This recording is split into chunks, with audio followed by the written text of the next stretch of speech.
Afghanistan today is often described as a country rebuilding itself, but that phrase hides a harsher reality that recent data makes difficult to ignore.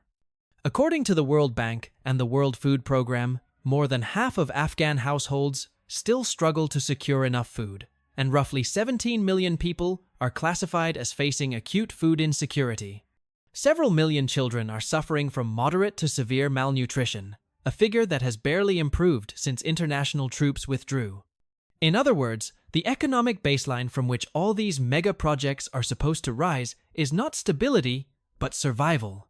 The government talks about infrastructure and long-term growth, while a majority of families are still deciding whether they can afford bread tomorrow. This contradiction is the core of Afghanistan's current economic narrative. On paper, the country is no longer in freefall. Inflation has eased compared to the immediate post-2021 shock. Local markets are functioning, and limited trade with neighbors has resumed. But unemployment remains widespread, cash is scarce, and international sanctions continue to choke access to foreign currency and development finance. The Afghan economy is not collapsing anymore, but it is also not meaningfully growing. It is flat, brittle, and heavily dependent on informal activity and humanitarian aid. That context matters, because mega-projects do not operate in a vacuum. They require money, governance capacity, skilled labor, and long-time horizons, all of which are in short supply. This is why the script's emphasis on infrastructure as a solution to poverty needs careful framing. Yes, Afghanistan lacks almost everything that modern economies take for granted: paved roads, reliable electricity, irrigation networks, industrial zones, and urban planning. Decades of war ensured that. But the idea that launching a series of massive construction projects will automatically lift people out of poverty is, at best, incomplete. Jobs created by construction are often temporary, wages are uneven, and without a broader private sector ecosystem, the benefits fade quickly once the concrete dries. Recent labor surveys suggest that even when projects do generate employment, they often do so for short periods and primarily for low-skilled work, offering little long-term income security. Food insecurity illustrates this gap clearly. Afghanistan is still importing a large share of its staple foods, while domestic agricultural productivity remains low. Climate shocks, droughts, and degraded irrigation systems continue to limit output. Humanitarian agencies estimate that agriculture employs a majority of Afghans in some form, yet contributes relatively little value because yields are low and market access is weak. Against this backdrop, mega-projects are presented as a way to kickstart the economy. But the immediate crisis is not growth, it is resilience. Families are not waiting for railways and smart cities. They are waiting for stable prices, water for crops, and electricity that does not disappear for days at a time. There is also a political economy angle that the optimistic narrative tends to gloss over. Afghanistan's current authorities are attempting to replace decades of aid-driven survival with what they frame as a self-reliant, infrastructure-led model. The logic is simple and appealing: build big, create jobs, integrate with regional trade, and reduce dependence on donors who are increasingly reluctant to engage. The problem is that infrastructure, without access to international finance, usually moves slowly, unevenly, and at a scale far smaller than advertised. Most of the large numbers cited, whether in housing, employment, or output, represent targets rather than verified outcomes. From a journalistic standpoint, the most important takeaway is not that Afghanistan is rising or failing, but that it is stuck in between.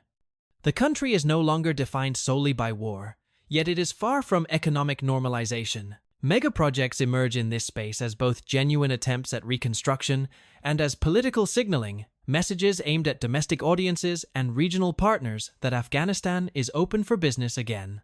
Whether those messages translate into durable improvements in living standards remains uncertain. The data so far suggests caution, not celebration. This is the landscape in which Afghanistan's mega-projects are being launched. A society under intense economic stress, an economy running on limited cash, and a government betting heavily on infrastructure as a path out of chronic poverty. The ambition is real. The desperation behind it is real too. Kubal New City is presented as the centerpiece of Afghanistan's urban reset, a project meant to absorb pressure from a capital that grew faster than any realistic plan could handle. Kabul's population jumped from roughly 700,000 in the mid-1980s to well over 4 million today, driven largely by internal displacement during decades of conflict. The result is a city stretched beyond capacity, with informal housing, failing utilities, and chronic congestion. Kubal New City is supposed to be the clean slate solution, a purpose-built urban zone designed to house several million residents with planned roads, water systems, power supply, and commercial districts. On paper, the scale is hard to ignore. The planned site covers around 40,000 hectares north of the existing city, with long-term projections for housing up to 3 million people. Government statements and planning documents frequently cite employment figures approaching 1 million jobs when construction, services, and secondary economic activity are combined. The original master plan, prepared with input from a French architecture and planning firm, emphasizes zoning, density control, and basic sustainability principles such as managed water use and centralized infrastructure, rather than the chaotic sprawl that defines much of present-day Kabul. The problem is not the concept. Urban expansion in Kabul is unavoidable. The problem is execution in a country with limited capital, limited technical capacity, and limited access to international finance. Since 2021, Afghanistan has been largely cut off from the global banking system. Large-scale urban development typically relies on long-term loans, municipal bonds, or foreign direct investment. None of these tools function normally in Afghanistan today. As a result, progress on Kubal New City has been uneven, with early activity focused on land allocation, basic road grading, and preliminary utility corridors rather than full-scale construction. Supporters of the project argue that even partial development is better than doing nothing. They point to thousands of plots already distributed to families and to initial infrastructure work as proof that the project has moved beyond the drawing board. Critics respond that distributing land without fully funded services risks creating another generation of semi-formal settlements, this time branded as a new city but still lacking reliable water, electricity, and employment. In other words, without sustained investment, Kubal New City could end up reproducing the very problems it was meant to solve. There is also a governance question that rarely appears in promotional narratives. Managing a city for millions of people requires institutions that can collect fees, maintain infrastructure, enforce building standards, and coordinate services. Kabul already struggles to do this. Scaling those functions up for an entirely new urban zone is a massive administrative challenge, especially under sanctions and with a civil service that has lost experienced staff. Urban planning does not fail only because of bad design. It fails because systems cannot be maintained once the initial construction phase ends. For American audiences used to thinking of urban megaprojects in terms of places like Las Vegas or Dubai, Kubal New City can sound like a familiar story of growth and ambition. The difference is that those cities were built on steady capital flows, global integration, and relatively predictable governance. Kubal New City is being attempted in an environment defined by financial isolation and economic fragility. That does not make the project impossible, but it does make the timelines and employment claims highly uncertain. In practical terms, Kubal New City functions less as an immediate solution and more as a long-term gamble. If regional trade expands, if sanctions ease, and if private capital cautiously returns, the project could gradually evolve into a functioning urban extension. If those conditions do not materialize, it risks becoming a symbol of stalled ambition, large on maps and speeches, smaller on the ground. For now, it stands as a reminder that rebuilding a city is easier than rebuilding an economy capable of sustaining it. If Kubal New City represents Afghanistan's internal reset, the Kafarat Railway represents its external bet. This project is repeatedly described as a breakthrough because it connects Western Afghanistan directly to Iran's rail network, and by extension, to ports and markets far beyond the country's borders. For a landlocked economy that currently depends almost entirely on trucks navigating insecure and expensive road routes, rail is sold as a game changer. Lower transport costs, faster delivery times, and safer logistics are the promises attached to every kilometer of track. The basic facts are straightforward. The Kaf Herat Railway is roughly 225 kilometers long, with about 140 kilometers running inside Afghanistan and the remainder in Iran. In mid-2023, the first trial shipment crossed the line, consisting of 17 wagons carrying approximately 655 tons of railway equipment. Symbolically, that test run mattered. It demonstrated that cross-border rail traffic is technically possible again after decades of isolation and war. Politically, it allowed officials on both sides to frame the project as a step toward regional reintegration rather than dependency on aid. Economically, however, the story is more complicated. Railways do not create value simply by existing. They create value when there is enough volume moving through them to justify maintenance, operations, and expansion. Afghanistan's export base remains narrow, dominated by low-value agricultural goods and raw materials. Without consistent export flows, a railway risks operating far below capacity, becoming another infrastructure asset that looks impressive in press releases but struggles to pay for itself. This is not speculation. Similar rail projects in fragile economies have often faced the same issue. Tracks were laid, but trade volumes lagged behind projections. There is also the question of integration. The Kaf Herat line is useful on its own, but its real economic impact depends on connections to other corridors. In theory, it links Afghanistan westward to Iranian ports and eastward to planned rail connections towards Central Asia and China.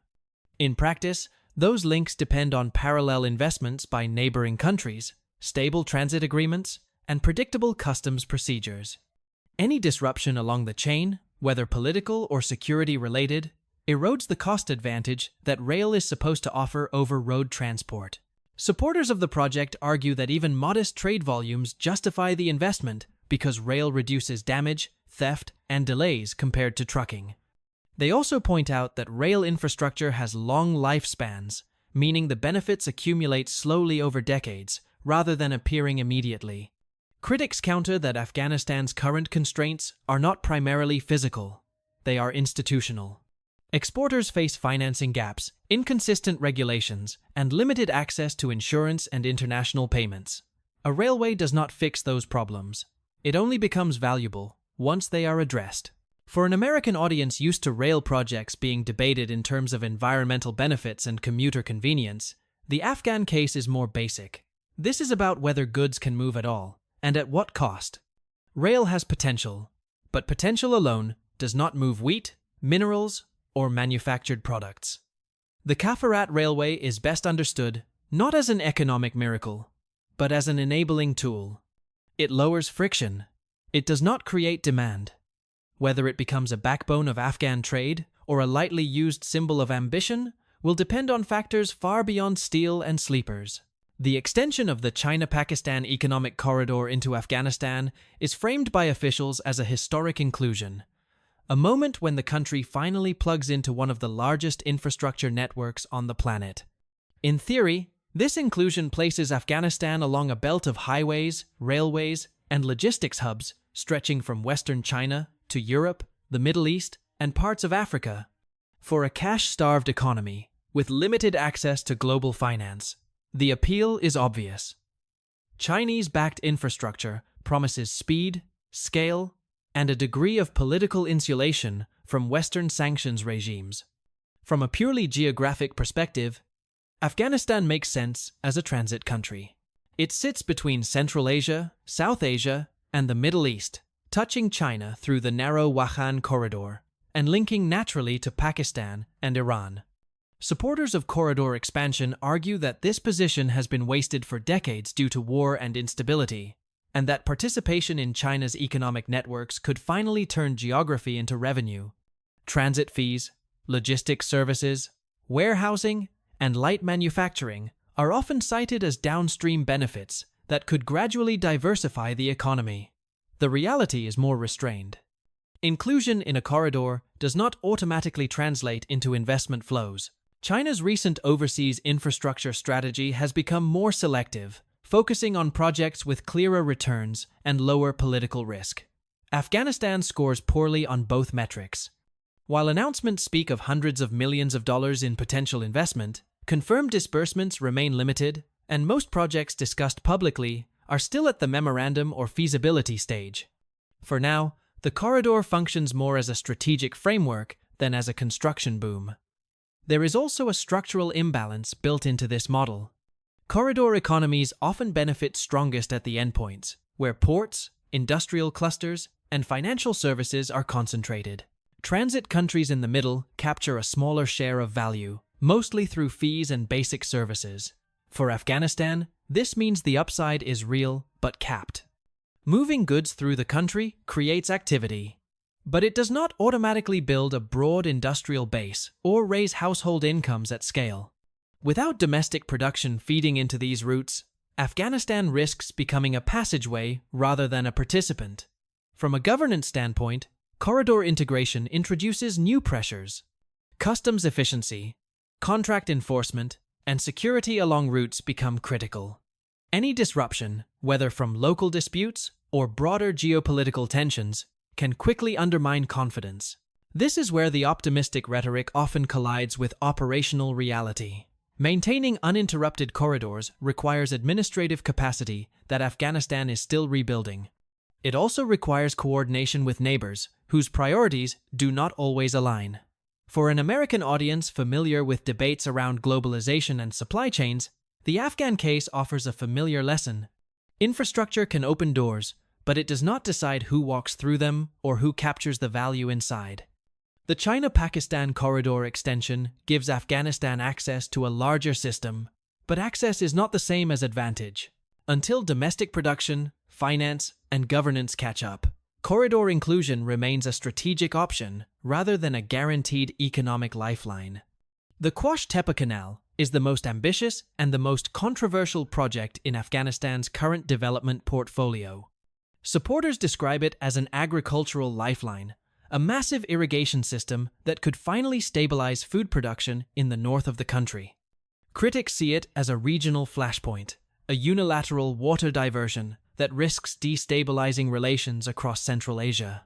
Both views are grounded in real numbers, and those numbers explain why this canal matters far beyond Afghanistan's borders. According to official project data, the Qush-Tepe Canal stretches roughly 285 kilometers across northern Afghanistan. It is designed to be about 152 meters wide and 8.5 meters deep, drawing water directly from the Amu Darya River. Once completed, the canal is expected to irrigate approximately 55,000 hectares of land, much of it currently underutilized or degraded. Afghan authorities argue that this expansion could allow hundreds of thousands of farmers to return to agriculture, reduce food imports, and eventually support grain exports within a few years. From a domestic perspective, the logic is straightforward. Agriculture remains the backbone of rural livelihoods, yet Afghanistan's irrigation systems were damaged or neglected for decades.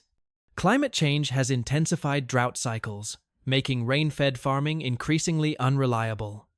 In this context, a large-scale canal is presented not as a luxury, but as a necessity.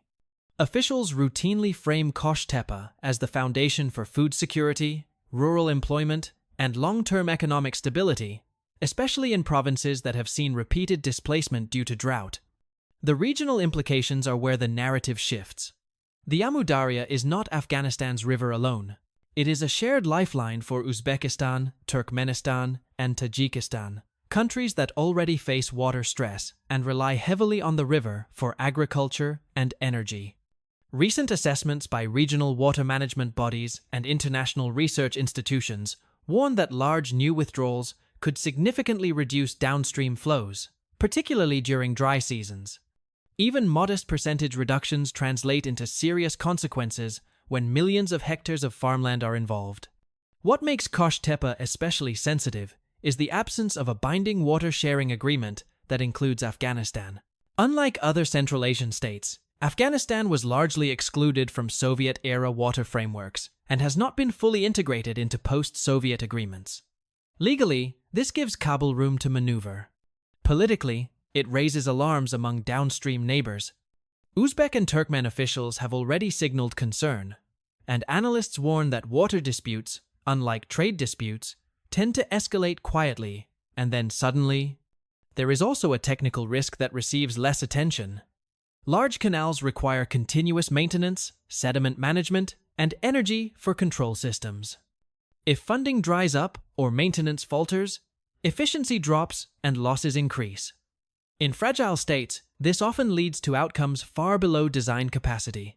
A canal built to irrigate tens of thousands of hectares can end up serving only a fraction if pumps fail, gates break, or distribution networks remain incomplete. For American viewers accustomed to thinking of irrigation projects as purely domestic infrastructure, Kosh Tepe is a reminder that water is geopolitical. Afghanistan is attempting to secure food production by tapping a shared resource at a time when climate pressure is rising across the region. The project could improve livelihoods for millions inside the country, but it also carries the risk of exporting instability beyond its borders. In that sense, Kosh Tepe is not just an engineering project. It is a strategic gamble, one that will test whether Afghanistan can pursue development without triggering new regional tensions. Afghanistan's mineral sector is often described in superlatives, and the script follows that tradition.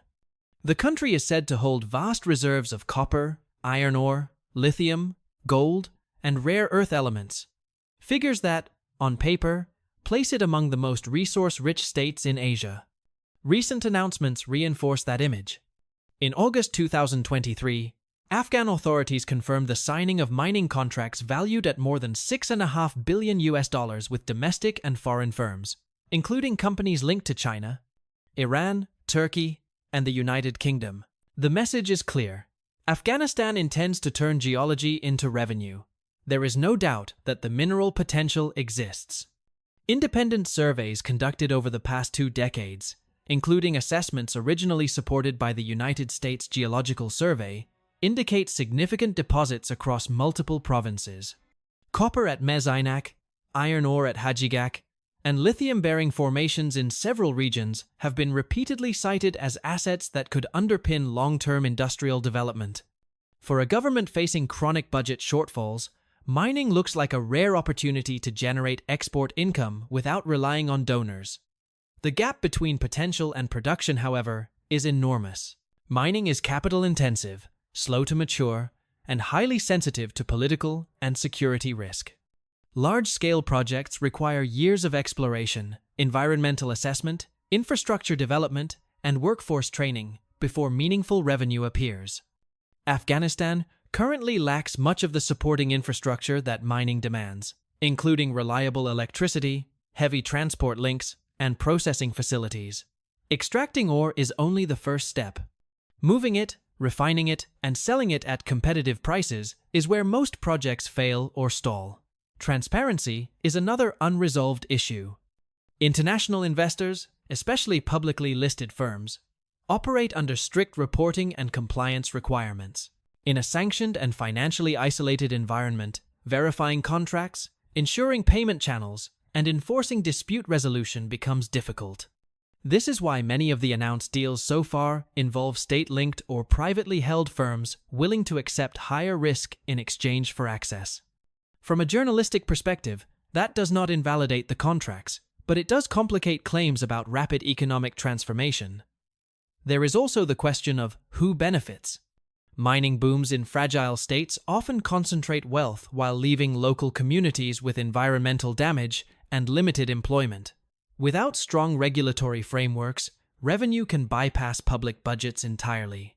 Afghan officials emphasize job creation and downstream industry, but experience elsewhere suggests caution. Mining typically creates fewer jobs than agriculture or manufacturing relative to its investment size. The real gains come from governance, taxation, and reinvestment, areas where Afghanistan is still rebuilding basic capacity.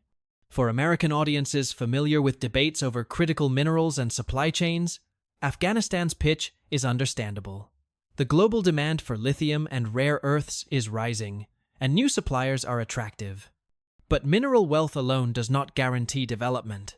It amplifies existing strengths or weaknesses. In Afghanistan's case, mining could become a pillar of recovery, or it could become another sector defined by missed expectations and opaque deals.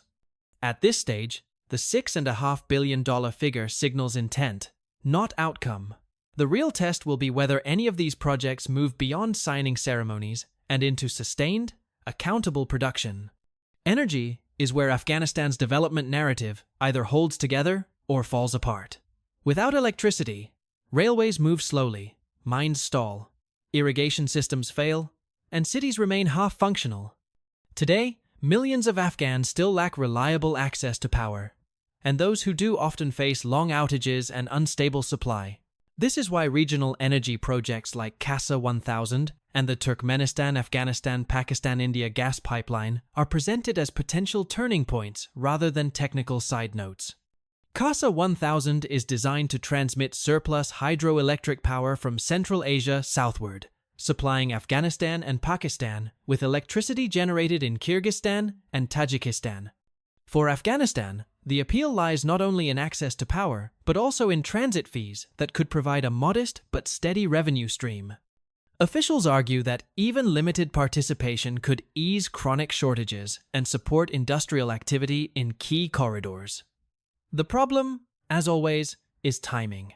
Years after the project was announced, progress remains uneven, and financing gaps and security concerns continue to delay full implementation. The gas pipeline project is even more ambitious.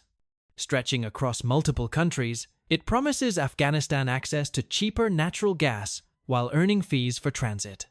In theory, this gas could fuel power plants that finally deliver consistent electricity to urban centers and industrial zones. In practice, the pipeline has been stalled for years by security risks, investor hesitation, and shifting regional priorities. Restarting it in the current geopolitical climate is possible, but far from guaranteed. What ties all these energy projects together is a recurring pattern. Afghanistan's plans depend heavily on regional cooperation, long-term stability, and capital flows that remain uncertain. Energy infrastructure cannot be improvised. It requires decades of maintenance, predictable revenue, and technical expertise. Without those elements, even completed projects struggle to operate at capacity.